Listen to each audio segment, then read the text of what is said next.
Chapter 1. Crimson. Painful. How painful. My head hurts so badly. A gaudy and dazzling dream world filled with murmurs instantly shattered. The sound-asleep Joe Mingrui felt an abnormal throbbing pain in his head, as though someone had ruthlessly lashed at him with a pole again and again. No, it was more like a sharp object pierced right through his temples, followed by a twist. Ouch. In his stupor, Joe Mingrui attempted to turn around, look up and sit up. However, he was completely unable to move his limbs, as though he had lost control over his body.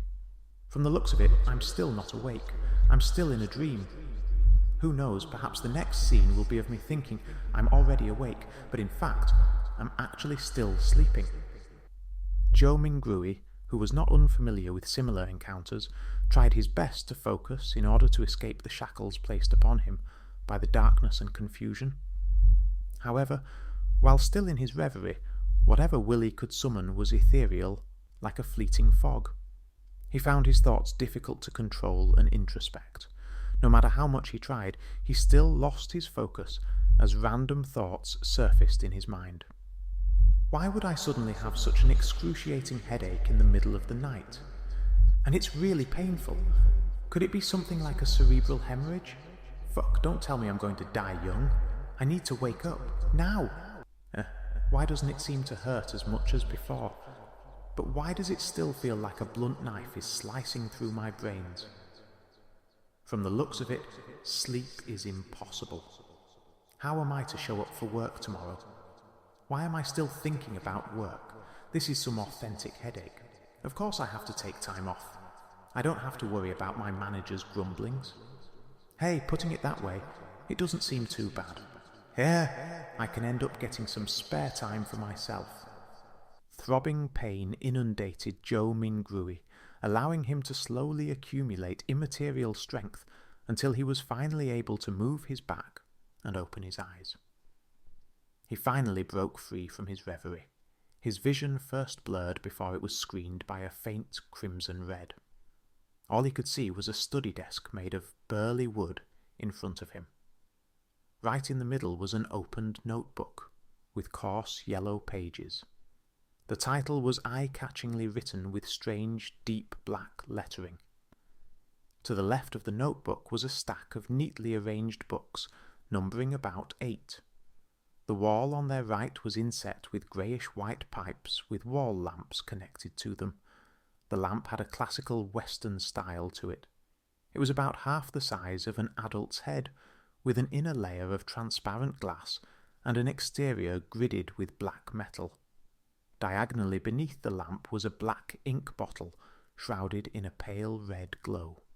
Its embossed surface formed a blurry angel pattern. In front of the ink bottle and to the right of the notebook sat a dark-coloured pen with a fully circular body.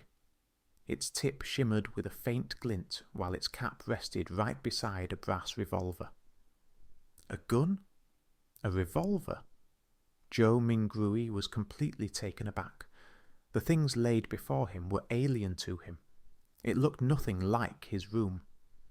While feeling shocked and confused, he discovered that the desk, notebook, ink bottle, and revolver were covered in a layer of crimson veil, a result of the light shining from the window.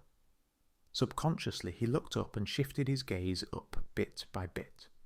In mid-air, a crimson moon hung high above the backdrop of a black velvet curtain, glowing in silence. This, Joe Mingrui felt inexplicably horrified as he stood up abruptly. However, before his feet fully straightened, his brain protested with throbbing pain. It made him temporarily lose his strength as he fell uncontrollably. His buttocks slammed heavily onto the burly wood chair. Pa! The pain did little. Joe Mingrui stood up again by propping himself up.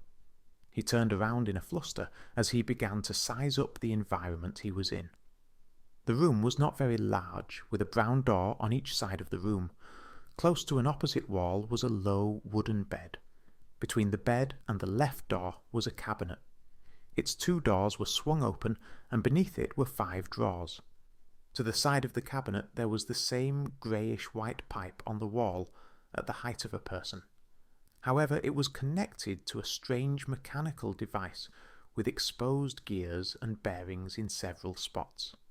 Items resembling coal stoves sat in the right corner of the room near the table, along with soup pots, iron pots, and other kitchen utensils. Across the right door was a dressing mirror with 2 cracks. Its bottom was made of wood, and the patterns were simple and plain. With a sweep of his gaze, Joe Mingrui noticed himself in the mirror, the present him. Black hair, brown pupils, a linen shirt, thinly built, average-looking features, and a rather deep outline. This, Joe Mingrui immediately drew a gasp, as many helpless and confused guesses surfaced in his mind. The revolver in ancient European style and the crimson moon that looked different from Earth's moon could only mean one thing. Could I have transmigrated? Joe Mingrui widened his mouth slightly. He had grown up reading web novels and had often fantasized over such scenes. However, he momentarily found it hard to accept the situation when he found himself in one. This was probably what it meant to love a fantasy one. In a minute, Joe Mingrui had already cursed himself while trying to make the best out of his adverse situation. If not for the still throbbing headache that made his thoughts high-strung but clear, he would have definitely suspected that he was dreaming. Calm down, calm down, calm down. After taking a few deep breaths, Joe Mingrui worked hard to stop panicking. At that moment, as his mind and body calmed down, memories began flooding him as they slowly appeared in his mind. Klein Moretti, a citizen of the northern continent's Lowen Kingdom, Oduiwa County, city of Tingen. He is also a recent graduate from the Department of History at Koi University. His father was a sergeant of the Royal Army who had sacrificed himself during a colonial conflict with the southern continent. The bereavement allowance gave Klein the opportunity to study at a private language school and laid the foundation for his admission into university. His mother was a devotee of the Evernight goddess. She passed away the year Klein passed the entrance examinations to Koi University. He also had an elder brother and a younger sister. They stayed in a 2-bedroom apartment together. Their family was not wealthy, and its situation could even be described as somewhat wanting. At present, the family was supported solely by the elder brother, who worked at an import and export company as a clerk. As a history graduate, Klein grasped knowledge of the ancient Fey-Sak language, deemed the origin of all languages in the northern continent, as well as the Hermes language, which often appeared in ancient mausoleums, as well as text regarding sacrificial and praying rituals. Hermes language? Joe Mingrui's mind stirred as he reached out to rub his throbbing temples. He cast his gaze toward the table at the opened notebook. He noticed that the text on the yellowed paper turned from strange to alien, before turning from alien to something familiar. It then turned into something readable. It was text written in Hermes language. The dark ink wrote the following: "Everyone will die, including me." Hiss. Joe Mingrui felt inexplicably horrified. He instinctively leaned back in an attempt to widen the distance between him and the notebook, as well as the text on it. Being very weak, he nearly fell down, but managed to extend his hands in a fluster to hold on to the edge of the table. He felt that the surrounding air was turbulent, as though there were faint murmurings resounding in it. The feeling was akin to hearing horror stories being recounted by elders when he was young. He shook his head, believing that everything was an illusion.